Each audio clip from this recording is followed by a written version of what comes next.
Ah, la grossesse. 9 mois de totale communion avec ta maman, si bien qu'elle pourra par la suite tout deviner sur toi, mais tout, absolument tout, y compris ce que tu voudras cacher plus tard. Parce que tomber enceinte, Anthony, tomber enceinte, c'est donner son corps à quelqu'un qu'on n'a pas encore vu. Et faire un enfant, c'est accepter, comme disait l'autre, qu'une partie de notre cœur se sépare de notre corps et marche à côté de nous pour toujours.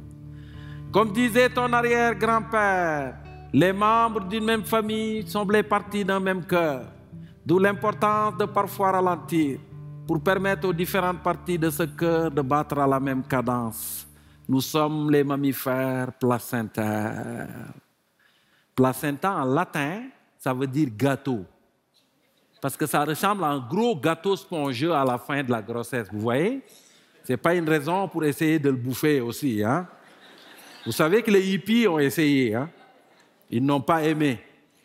Et quand un hippie n'aime pas quelque chose, tu ne touches pas à ça, d'accord? Mais de tous les mammifères placentaires, l'humain est celui dont la grossesse et l'accouchement est le plus problématique. Et quand je dis l'humain, je parle de la femme. Parce que l'homme, son rôle dans cette entreprise, elle est assez mineur, hein? Avant la naissance, il fournit un spermatozoïde. C'est tout ce qu'il fait, c'est tout. Mais la femme, elle en arrache. Et ça, on doit ça à un ricochet évolutif. J'ai envie de vous raconter cette histoire. Est-ce que ça vous tente? Oui.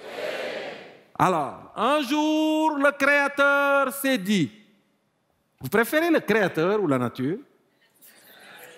Décidez-vous, OK? Là, j'ai des mélanges de réponses. Vous préférez le Créateur ou la nature? C'est pas clair. J'étais à Chicoutimi le mois passé. Le maire Tremblay était dans la salle. Là-bas, c'était clair. Il y en a un qui a dit la nature, il l'a tiré dans la salle. Moi, j'ai utilisé la nature, d'accord? Mais vous avez le droit de penser le Créateur. Parce que ce n'est pas le rôle de la science de donner un sens à la vie. Ça, c'est vrai.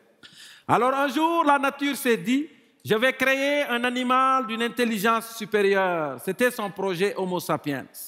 Un bipède qui va marcher sur ses 2 jambes, ce qui va libérer ses bras. Il va voir plus loin, courir plus efficacement, lancer aussi plus efficacement. Et ça, c'est un couteau suisse.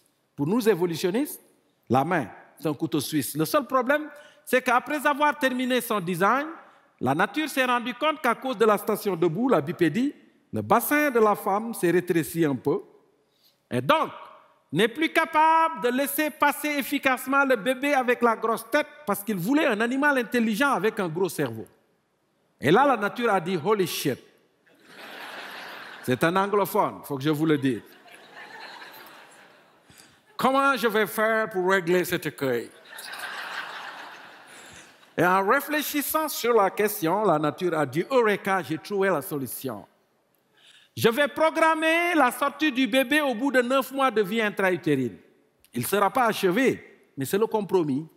Parce que passé ce délai, la tête va grossir, hein? Et ça ne passera pas. Et c'est comme ça qu'on a hérité des bébés les plus immatures du monde des mammifères.